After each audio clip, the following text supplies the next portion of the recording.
भारतामध्ये डॉक्टर होण्याचं स्वप्न पाहणाऱ्या लाखो विद्यार्थ्यांसाठी नीट परीक्षा म्हणजे आयुष्य बदलणारी संधी.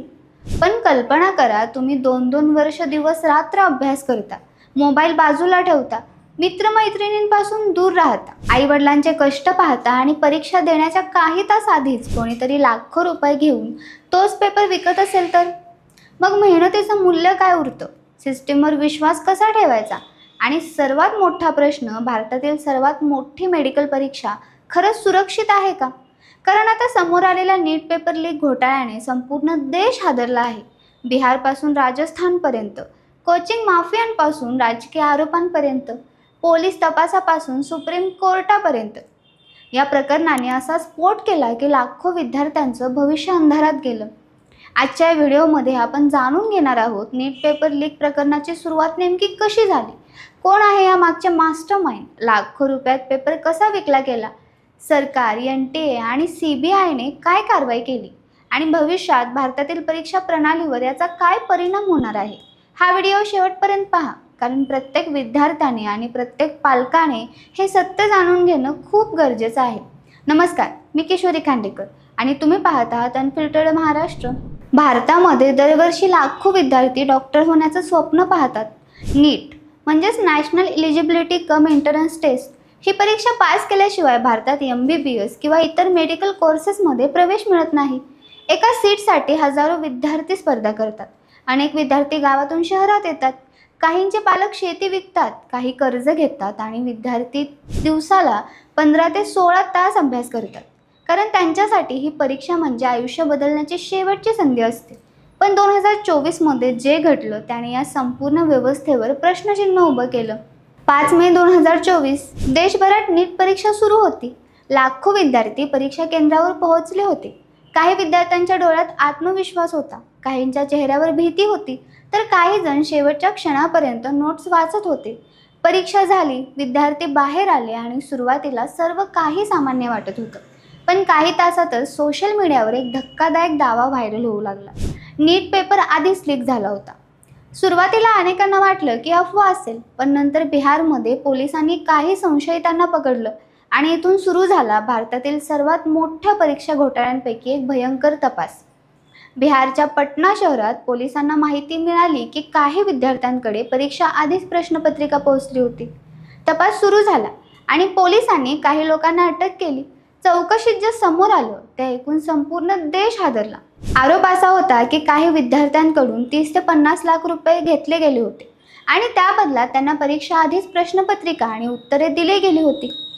कल्पना करा, एक गरीब विद्यार्थी रात्री जागून अभ्यास करत होता आणि दुसरीकडे काही श्रीमंत लोक पैशांच्या जोरावर मेडिकल सीट खरेदी करत होते. ही फक्त परीक्षा नव्हती, ही लाखो मेहनती विद्यार्थ्यांच्या स्वप्नाचं खूण होतं. हळूहळू सोशल मीडियावर काही स्क्रीनशॉट व्हायरल झाले. काही लोक दावा करत होते की परीक्षा सुरू होण्याआधीच टेलिग्राम आणि व्हॉट्सअप ग्रुप्सवर प्रश्न फिरत होते. काही विद्यार्थ्यांनी सांगितलं की त्यांना सेटिंग करून देण्याची ऑफर आली होती. काही कोचिंग एजंट्स विद्यार्थ्यांना म्हणत होते, पैसे द्या, सिलेक्शन हम करवा देंगे. या प्रकरणात आणखी एक मोठा धक्का बसला, तो निकाल लागल्यानंतर. कारण अनेक विद्यार्थ्यांना 720 पैकी 720 गुण मिळाले. काही टॉपर्स एकाच परीक्षा केंद्रातून आले होते. इतकंच नाही, काही विद्यार्थ्यांना ग्रेस मार्क्स देण्यात आले होते. NTAने सांगितलं की काही केंद्रांवर वेळ वाया गेल्यामुळे अतिरिक्त गुण देण्यात आले. पण विद्यार्थ्यांनी प्रश्न विचारायला सुरुवात केली, नेमके हेच विद्यार्थी इतके टॉपर कसे झाले? एका सेंटरवर इतके परफेक्ट स्कोअर कसे आले? हे फक्त योगायोग होता का? आणि मग सोशल मीडियावर आंदोलनं सुरू झाली. #ReNeet आणि #NeetFraud सारखे हॅशटॅग ट्रेंड होऊ लागले. हजारो विद्यार्थ्यांनी व्हिडिओ बनवले. काही रडत होते, काही संताप व्यक्त करत होते, काही म्हणत होते आमच्या मेहनतीची किंमत काय. देशभरात विद्यार्थ्यांनी निषेध सुरू केला. पालकांचाही संताप वाढत होता, कारण अनेक कुटुंबांनी आपल्या मुलांच्या शिक्षणासाठी लाखो रुपये खर्च केले होते. कोटा, पुणे, दिल्ली, हैदराबाद यांसारख्या शहरांमध्ये विद्यार्थी कोचिंगसाठी राहत होते. काही विद्यार्थ्यांनी 2-2 वर्ष ड्रॉप घेतले होते आणि आता त्यांना वाटत होतं की त्यांचं भविष्य भ्रष्ट लोकांनी विकलं. या संपूर्ण प्रकरणात सर्वात जास्त चर्चेत आले ते म्हणजे पेपर सॉल्व्हर गँग. तपासात समोर आलं की काही राज्यांमध्ये अशा टोळ्या सक्रिय होत्या, ज्या विद्यार्थ्यांकडून पैसे घेऊन त्यांना पेपर मिळवून देत होत्या. काही ठिकाणी डमी कॅन्डिडेट वापरण्याचाही संशय व्यक्त झाला. म्हणजे दुसराच हुशार विद्यार्थी एखाद्याच्या नावाने परीक्षा देत होता. दरम्यान विरोधी पक्षांनी सरकारवर जोरदार हल्ला सुरू केला. संसदेत प्रश्न विचारले गेले. देशातील परीक्षा सुरक्षित आहेत का? NTA अपयशी ठरले आहे का? गरीब विद्यार्थ्यांचं भविष्य विकलं जात आहे का? हे प्रश्न देशभरात चर्चेले जाऊ लागले. नीट वाद इतका मोठा झाला की प्रकरण सुप्रीम कोर्टात पोहोचलं. अनेक विद्यार्थ्यांनी याचिका दाखल केल्या. मागणी होती संपूर्ण परीक्षा रद्द करा आणि पुन्हा परीक्षा घ्या. कोर्टात जोरदार सुनावणी झाली. लाखो विद्यार्थ्यांचं भविष्य या निर्णयावर अवलंबून होतं. एका बाजूला काही विद्यार्थी म्हणत होते संपूर्ण परीक्षा पुन्हा घ्या, तर दुसरीकडे काही विद्यार्थी म्हणत होते आम्ही प्रामाणिकपणे परीक्षा दिली, आमचं वर्ष वाया घालवू नका. देश 2 भागात विभागला गेला होता. सुप्रीम कोर्टाने NTAला कठोर प्रश्न विचारले. जर पेपर लीक झाला असेल तर सुरक्षा कुठे होती? प्रणालीमध्ये एवढी मोठी चूक कशी झाली? विद्यार्थ्यांचा विश्वास कसा परत मिळवणार? या सुनावणी दरम्यान अनेक धक्कादायक माहिती समोर आली. काही आरोपींनी कबूल केलं की त्यांना प्रश्नपत्रिका आधी मिळाली होती. काही विद्यार्थ्यांची चौकशी झाली. आर्थिक व्यवहारांची तपासणी झाली. CBIला तपास सोपवण्यात आला. CBI मैदानात उतरले आणि इथून तपास आणखी मोठा झाला. तपासादरम्यान समोर आलं की या रॅकेटमध्ये अनेक स्तर होते. काही लोक प्रश्नपत्रिका मिळवत होते. काही एजंट विद्यार्थ्यांशी संपर्क करत होते. काही लोक पैसा गोळा करत होते, तर काही सॉल्व्हर विद्यार्थ्यांना उत्तरे शिकवत होते. म्हणजे हा फक्त एक छोटा लीक नव्हता, तर संपूर्ण संघटित नेटवर्क होतं. देशभरात छापे पडू लागले. बिहार, राजस्थान, दिल्ली, महाराष्ट्र, हरियाणा अशा अनेक राज्यांमध्ये तपास सुरू झाला. काही कोचिंग कनेक्शनही समोर आले. काही आरोपींकडून करोडो रुपयांची मालमत्ता जप्त करण्यात आली. या संपूर्ण प्रकरणामुळे विद्यार्थ्यांच्या मानसिक आरोग्यावर मोठा परिणाम झाला. अनेक विद्यार्थी डिप्रेशनमध्ये गेले. काही विद्यार्थ्यांनी सोशल मीडियावर व्हिडिओ पोस्ट करून सांगितलं की त्यांना आता सिस्टीमवर विश्वास उरलेला नाही. मेहनत करून काही फायदा नाही. पैसे असेल की सर्व मिळतं, अशी भावना निर्माण झाली. आणि मग 2025मध्ये NTAने दावा केला की त्यांनी सुरक्षा वाढवली आहे. नवीन मॉनिटरिंग सिस्टीम आणली जाईल. संशयास्पद दाव्यांसाठी विशेष पोर्टल सुरू करण्यात आलं. बायोमेट्रिक व्हेरिफिकेशन मजबूत केली जाईल. पण विद्यार्थ्यांचा विश्वास पूर्णपणे परत आला नव्हता. लोकांना वाटत होतं की आता सर्व ठीक होईल. पण 2026मध्ये पुन्हा एक मोठा स्फोट झाला. 2026च्या नीट परीक्षेनंतर राजस्थानमध्ये एक गेस्ट पेपर व्हायरल झाला. सुरुवातीला लोकांनी त्याकडे फारसे लक्ष दिलं नाही, पण नंतर तपासात समोर आलं की त्या गेस्ट पेपरमध्ये तब्बल 120 ते 135 प्रश्न खऱ्या पेपरशी जुळत होते. आता मात्र परिस्थिती स्फोटक झाली. तपासात असा संशय व्यक्त झाला की काही लोक परीक्षा आधीच गेस्ट पेपर नावाने खरी प्रश्नपत्रिका विकत होते. काही विद्यार्थ्यांकडून 10 ते 25 लाख रुपये घेतले जात होते. गॅरंटेड सिलेक्शनच्या नावाखाली हा काळा बाजार चालत होता. राजस्थान SOGने तपास सुरू केला आणि पुन्हा अनेक राज्यांमध्ये धाड सत्र सुरू झालं. काही आरोपी फरार झाले, काहींना अटक झाली. काही डिजिटल पुरावे मिळाले. WhatsApp chats, Telegram groups, bank transaction सगळं समोर येऊ लागलं. मीडिया चॅनेल्सवर दिवस रात्र डिबेट सुरू झाले. भारताची परीक्षा प्रणाली कोलमडली आहे का? NTA बंद करावी का? विद्यार्थ्यांच्या भविष्याशी खेळ करणाऱ्यांना फाशी द्यावी का? अशा चर्चा सुरू झाल्या. यानंतर सरकारवर प्रचंड दबाव आला. अखेर नीट 2026 परीक्षा रद्द करण्याचा निर्णय घेण्यात आला. लाखो विद्यार्थ्यांना पुन्हा परीक्षा घ्यावी लागणार होती. आता कल्पना करा त्या विद्यार्थ्यांची अवस्था ज्यांनी आधीच ताणतणावात परीक्षा दिली होती. काहींनी परीक्षा संपल्यावर सुटकेचा श्वास घेतला होता. काही कुटुंबांनी सेलिब्रेशनही केलं होतं आणि अचानक घोषणा झाली परीक्षा रद्द. अनेक विद्यार्थी कोसळले. काही रडू लागले. काही म्हणाले आमची काय चूक, आम्हाला पुन्हा हा ताण सहन करावा लागणार.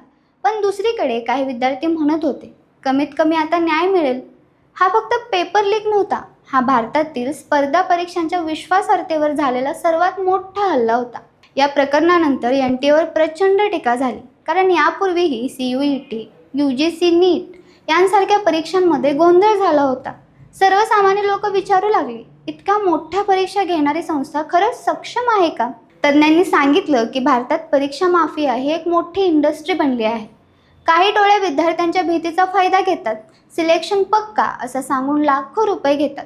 काही पालकही आपल्या मुलांना कोणत्याही मार्गाने डॉक्टर बनवण्यासाठी पैसे द्यायला तयार असतात आणि याच लोभातून हा काळा बाजार वाढत जातो. पण या सगळ्यात सर्वात जास्त नुकसान कोणाचं होतं? त्या प्रामाणिक विद्यार्थ्यांचं जे खरंच मेहनत करत असतात. एक विद्यार्थी रात्री 3 वाजेपर्यंत अभ्यास करत होता. दुसरा विद्यार्थी आईंच्या दागिन्यावर कोचिंग करत होता. काही विद्यार्थ्यांनी मोबाईल, सोशल मीडिया, मित्र सगळं सोडलं होतं. आणि शेवटी जर सिस्टीमच भ्रष्ट निघाली तर त्यांच्या मनात काय भावना निर्माण होत असतील. आज अनेक विद्यार्थी म्हणतात की आम्हाला फक्त समान संधी हवी आहे. त्यांना कोणतीही सवलत नको, फक्त मेहनतीला न्याय हवा आहे. सरकार आता AI आधारित monitoring, encrypted digital paper system, biometric attendance, live surveillance अशा नवीन तंत्रज्ञानाचा वापर करण्याचा विचार करत आहे. पण प्रश्न अजूनही तसाच आहे. जोपर्यंत सिस्टीममध्ये भ्रष्ट लोक आहेत तोपर्यंत पेपर लीक थांबेल का? आणखी एक धक्कादायक गोष्ट म्हणजे या संपूर्ण प्रकरणामुळे भारताची आंतरराष्ट्रीय प्रतिमाही प्रभावित झाली. कारण भारतातील मेडिकल एज्युकेशनवर जगभरातून लक्ष दिलं जातं. जर प्रवेश प्रक्रियेवरच प्रश्नचिन्ह निर्माण झालं तर भविष्यात भारतीय मेडिकल सिस्टीमवरही परिणाम होऊ शकतो. या प्रकरणाने फक्त विद्यार्थ्यांनाच नाही तर पालक, शिक्षक, डॉक्टर आणि संपूर्ण देशाला हादरवून सोडलं आहे. आज लाखो विद्यार्थी एका प्रश्नाचं उत्तर शोधत आहेत. आमच्या मेहनतीची किंमत आहे का? आणि कदाचित हा प्रश्न फक्त नीट पुरता मर्यादित नाही तर भारतातील प्रत्येक स्पर्धा परीक्षेसाठी लागू होतो. कारण जर परीक्षा सुरक्षित नसेल तर भविष्य सुरक्षित कसं असेल? जर मेहनतीपेक्षा पैशाला महत्त्व मिळालं तर देशातील प्रतिभावान विद्यार्थ्यांचं काय होईल? आणि जर विद्यार्थ्यांच्या सिस्टीमवर विश्वासच तुटला तर त्याहून मोठं नुकसान कोणतं? आजही तपास सुरू आहे. अजूनही अनेक आरोपींची चौकशी सुरू आहे. अजूनही अनेक धक्कादायक खुलासे समोर येण्याची शक्यता आहे. पण एक गोष्ट नक्की आहे, नीट पेपर लीक घोटाळ्याने भारताला एक मोठा धडा शिकवला आहे. परीक्षा फक्त प्रश्नपत्रिका नसते, ती लाखो स्वप्नांची परीक्षा असते. एका डॉक्टरच्या सीट मागे फक्त एक विद्यार्थी नसतो तर त्याचं संपूर्ण कुटुंब असतं, त्यांची आशा असते, त्यांचा संघर्ष असतो. आणि म्हणूनच या प्रकरणात न्याय मिळणं खूप गरजेचं आहे. कारण जर आज या घोटाळ्यावर कठोर कारवाई झाली नाही तर उद्या कोणत्याही विद्यार्थ्याच्या मेहनतीवर विश्वास उरणार नाही. मित्रांनो, तुम्हाला काय वाटतं? नीट परीक्षा पुन्हा पूर्णपणे नवीन पद्धतीने घ्यायला हवी का? NTA वर कारवाई व्हायला हवी का? आणि भारतातील परीक्षा प्रणाली खरंच सुरक्षित आहे का? तुमचं मत कमेंटमध्ये नक्की सांगा. आणि हा व्हिडिओ जास्तीत जास्त विद्यार्थ्यांपर्यंत शेअर करा. कारण ही फक्त एक न्यूज नाही तर लाखो भविष्यांची गोष्ट आहे. आणि अशाच मोठ्या आणि सखोल माहितीपूर्ण व्हिडिओसाठी चॅनलला सबस्क्राईब करायला विसरू नका. धन्यवाद.